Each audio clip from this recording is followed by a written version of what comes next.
Hello students, how are you all? I hope you all are fine and safe at home. This is your microeconomics lecture and today's topic is consumers equilibrium. Okay, so I'm going to start with what do you mean by consumers equilibrium first of all.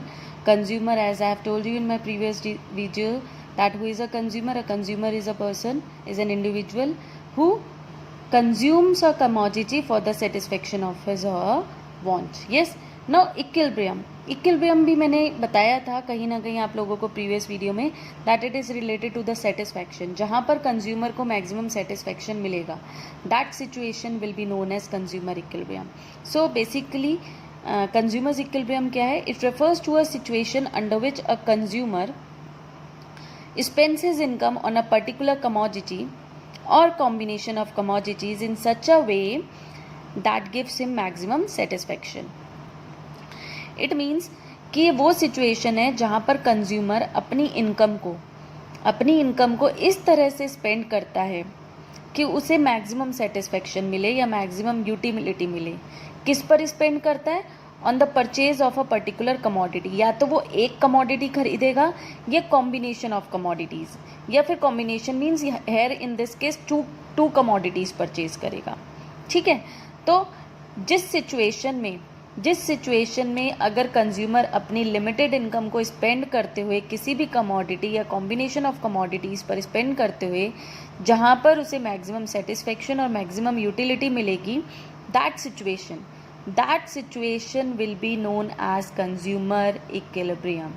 Okay, you know that consumer जो होता है वो rational होता है, वो कम से कम money spend करके maximum satisfaction achieve करना चाहता है. तो कंज्यूमर जब अपनी उस लिमिटेड इनकम को स्पेंड करेगा और इस तरह से स्पेंड करेगा कि उसको मैक्सिमम सेटिस्फेक्शन मिले, that situation will be regarded as consumers equilibrium. Okay, so today I am going to start consumer equilibrium, how to find out consumer equilibrium according to first approach, that is utility approach. हम सबसे पहले आज बात करेंगे कि किस तरह से कंज्यूमर इक्विलिब्रियम अचीव होता है बाय यूटिलिटी अप्रोच. तो हम यूटिलिटी अप्रोच के थ्रू जाएंगे आज हम. ओके, सिंस यूटिलिटी अप्रोच के थ्रू जो नंबर्स हैं वो कार्डिनली मेजर हो सकते हैं, यूटिलिटी कार्डिनली मेजर हो सकती है. इट मीन्स हम यूटिलिटी को नंबर्स में काउंट कर सकते हैं, जो अभी तक हमने पढ़ा था कि यूटिलिटी को नंबर्स में काउंट किया जा सकता है. That's why this approach is also known as cardinal approach. इसलिए इस अप्रोच का एक और नेम है, that is cardinal approach. Okay, so let's start with this. Now as per utility approach consumer equilibrium को फाइंड आउट किया जा सकता है, लेकिन टू सिचुएशंस में. तो पहली सिचुएशन है when the consumer is buying single commodity. तो आज हम जो स्टार्ट करेंगे पहले, that is single commodity case से स्टार्ट करते हैं. When the consumer is buying single commodity, जब कंज्यूमर सिंगल कमोडिटी परचेज कर रहा है, तो सिंगल कमोडिटी को परचेज करने पर भी कंज्यूमर को इक्विलिब्रियम कैसे अचीव होगा. ओके, सो सी, जब भी कोई कंज्यूमर एक कमोडिटी को परचेज करता है तो कंज्यूमर उसको उसके प्राइस से कंपेयर करता है, यानी कि उसको जो मिलने वाली यूटिलिटी है उसको उसके प्राइस से कंपेयर करता है. अगर आप मार्केट में जा रहे हो और आपको फॉर एग्जांपल आपको अपने लिए ड्रेस परचेज करनी है, तो आप क्या करोगे? आप उसको उसकी यूटिलिटी से कंपेयर करोगे, उसके प्राइस को. फॉर एग्जांपल अगर आपको लगता है that dress is too expensive, तो मे बी आप उसे नहीं परचेज करो. तो इट मीन्स कहीं ना कहीं प्राइस आपको लगा ज़्यादा है और यूटिलिटी उससे मिलने वाली आपको लगा कम है. लेकिन अगर आपको लगता है ठीक है उस कॉस्ट पर भी, इफ़ यू आर सेटिस्फाइड और आपको लगता है नहीं वर्थ इट है, इतने प्राइस में इतनी बढ़िया ड्रेस वर्थ इट है, तो आप क्या करोगे? उसे तुरंत परचेज कर लोगे. यस, तो कहीं पर या तो प्राइस यूटिलिटी के इक्वल होगा तब आप उसे परचेज करोगे, या फिर यूटिलिटी ज़्यादा होगी और प्राइस कम होगा तब आप उसे परचेज करोगे. लेकिन अगर प्राइस ज़्यादा हुआ और यूटिलिटी कम हुई तो आप उसको परचेज नहीं करोगे, है ना. तो सेम हैपन्स है. तो अब जब कितनी यूनिट सिंगल कमोडिटी आपने कमोडिटी परचेज स्टार्ट करना, तो आप कितने यूनिट्स उस कमोडिटी की परचेज करोगे ये डिपेंड करेगा कंडीशन ऑफ इक्विलिब्रियम पर. तो अगर हम बात करें in single commodity case, so there what are the conditions of consumer equilibrium. Let's start from here only. Okay, so there are two conditions of consumer equilibrium in single commodity case. The first condition is जहाँ पर marginal utility of a commodity, x here is कि हम मान के चल रहे हैं कि x is a commodity. Okay, marginal utility of x commodity upon marginal utility of money. Marginal utility of money क्या था? I have told you in my previous video, worth of a rupee. 1 रुपी की value क्या है? वो क्या रहती है? Constant रहती है, हमने पढ़ा था यस assumptions में. So marginal utility of money is equal to price of commodity. तो जहाँ पर marginal utility of commodity upon marginal utility of money is equal to price of commodity आता है, वहाँ पर कंज्यूमर इक्विलिब्रियम अचीव कर लेगा, यानी वहाँ पर कंज्यूमर सेटिस्फाइड हो जाएगा. ठीक है, in case of single commodity.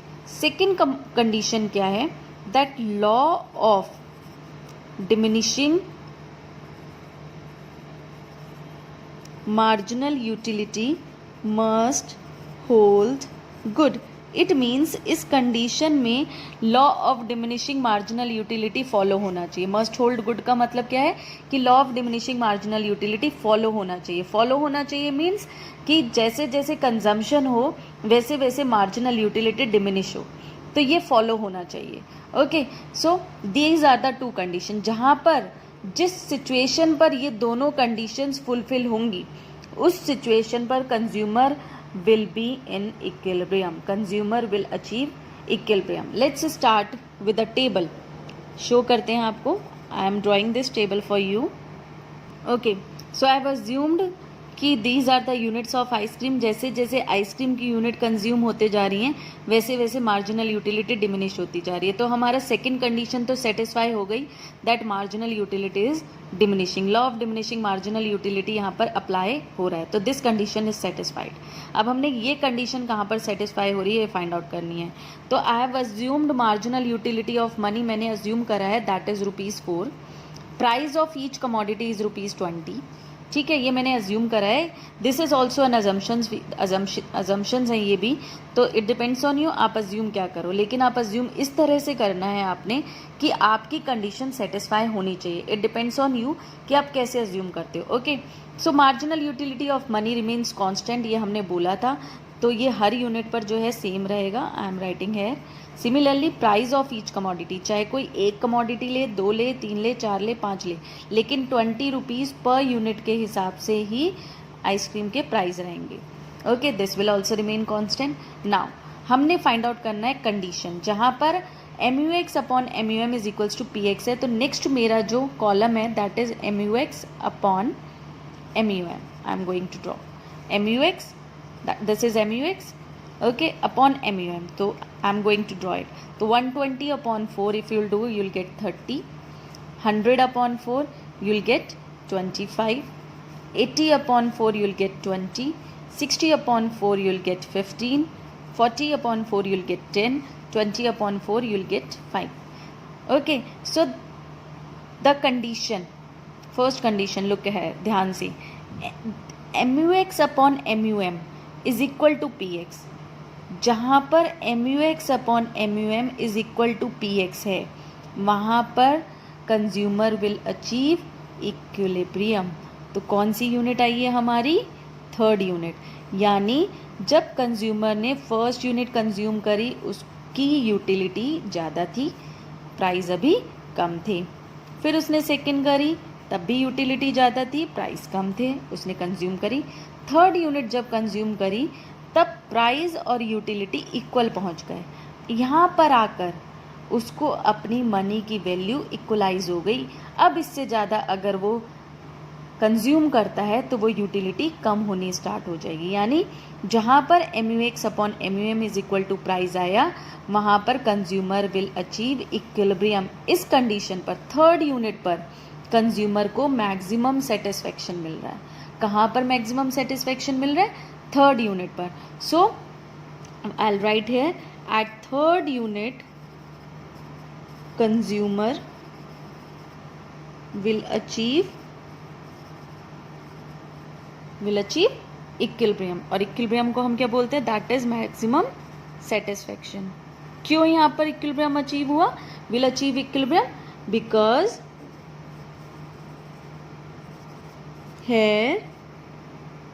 here क्या है? MUX upon MUM is equal to PX. So this condition is satisfied. इसलिए consumer will achieve equilibrium at third unit. Okay, जहाँ पर MUX upon MUM is equal to price है. Okay, now one more column I am drawing. अब हम लिखते हैं remarks.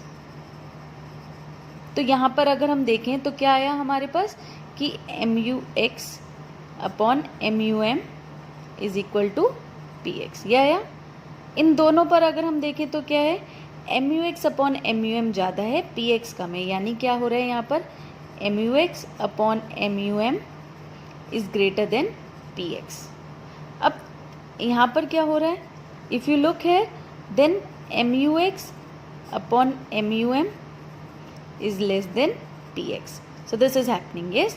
So in these two units यहाँ पर क्या आ रहा है, MUX upon MUM is greater than PX, यहाँ पर MUX upon MUM is equal to PX, here MUX upon MUM is less than PX. So this will go on. Okay, now अगर हम इसको डायग्रामेटिकली एक्सप्लेन करें तो इसका diagram कैसा बनेगा? This is your x axis और रीजन, यहाँ पर हम यूनिट्स लेते हैं। Okay, this is your Y axis, यहाँ पर हम आपकी क्या लेंगे, मार्जिनल यूटिलिटी स्लैश प्राइस लेंगे। Okay, yes, so this is the curve you will derive. This is your price, constant है 20 रुपीज़ पर, ठीक है। मार्जिनल यूटिलिटी फॉल हो रही है, it goes on diminishing.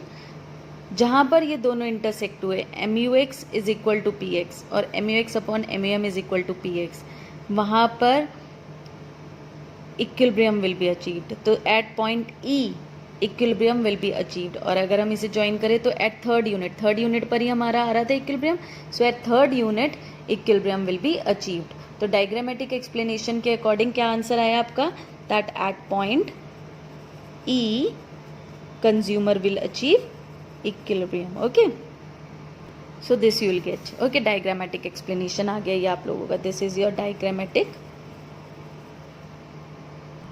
Now see students, after diagrammatic explanation we are going to have that the how the consumer will react if the condition is MUX upon MUM is greater than PX और MUX upon MUM is less than PX। It means कि consumer किस तरह से behave करता है, किस तरह से रिएक्ट करता है अगर ये सिचुएशन होती है तो, और अगर ये सिचुएशन होती है तो वो कैसे रिएक्ट करता है। ओके, तो यहाँ पर क्या होगा, देखो जब कंज्यूमर इस सिचुएशन में है, फॉर एग्जांपल फर्स्ट या सेकंड यूनिट पर है, तो वो क्या करेगा, अपना कंजम्पशन कंटिन्यू करेगा, अपना कंजम्पशन कंटिन्यू रखेगा। जैसे जैसे वो कंज्यूम ज़्यादा करेगा, अगर मान लो फर्स्ट यूनिट पर है तो कंज्यूम करेगा, सेकेंड यूनिट पर आ गया उसके बाद थर्ड यूनिट भी कंज्यूम करेगा। यानी अगर कंज्यूमर फर्स्ट या सेकेंड यूनिट पर है तो इक्विलिब्रियम तक पहुंचने के लिए कंज्यूमर कैसे रिएक्ट करेगा। तो अगर कंज्यूमर फर्स्ट या सेकेंड यूनिट पर है, it means when MUX upon MUM is greater than PX, यानी मार्जिनल यूटिलिटी अभी ज़्यादा है, तो कंज्यूमर क्या करेगा, कंज्यूमर अभी गुड एक्स को और कंज्यूम करेगा। तब तक कंज्यूम करेगा जब तक कि मार्जिनल यूटिलिटी जो है वो इक्वल नहीं हो जाती प्राइस की। यानी जब वो जैसे जैसे ज़्यादा यूनिट कंज्यूम करता जाएगा वैसे वैसे मार्जिनल यूटिलिटी डिमिनिश होती जाएगी। मार्जिनल यूटिलिटी डिमिनिश होती जाएगी तो ये कंडीशन अचीव हो जाएगी। सिमिलरली अगर वो इस कंडीशंस पर है जहाँ पर MUX upon MUM is less than PX है, तो इस कंडीशन पर वो क्या करेगा, गुड एक्स को कंज्यूम कम करेगा। गुड एक्स को कंज्यूम कम करेगा मतलब वो ऊपर की तरफ होगा। गुड एक्स को कंज्यूम करने का मतलब है मार्जिनल यूटिलिटी इंक्रीज होगी। मार्जिनल यूटिलिटी इंक्रीज होती जाएगी तो ऐसी कंडीशन आ जाएगी जहाँ पर MUX upon MUM is equal to price आ जाएगा।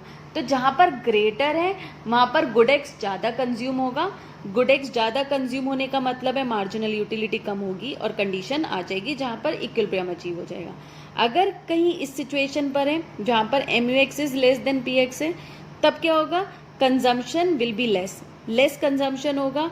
जब कंजम्पशन लेस होगा ऊपर की तरफ जाएंगे, यानी मार्जिनल यूटिलिटी इंक्रीज हो जाएगी और तब तक इंक्रीज होती रहेगी जब तक कि इक्विलिब्रियम अचीव नहीं हो जाता. तो these are the further reactions of the consumer. Okay, so students, this is how we are going to show further reactions when MUX upon MUM is greater than PX. Then consumer will consume more of good X to achieve equilibrium. Okay, MUX will start diminishing when जैसे जैसे good X का consumption बढ़ता जाएगा वैसे वैसे marginal utility कम होती जाएगी और ये प्रोसेस तब तक चलता रहेगा जब तक कि इक्विलिब्रियम अचीव नहीं हो जाता. Next, what happens when MUX upon MUM is less than PX? Consumer will consume less. Consumer जो है गुड एक्स का कंजम्पशन कम कर देगा. इससे क्या होगा, जब कंजम्पशन कम हो जाएगा तो मार्जिनल यूटिलिटी इंक्रीज होगी and this process will continue till equilibrium is achieve. तो this is how you are going to write the further reactions. Okay, so I hope you understood this. Thank you students and have a nice day.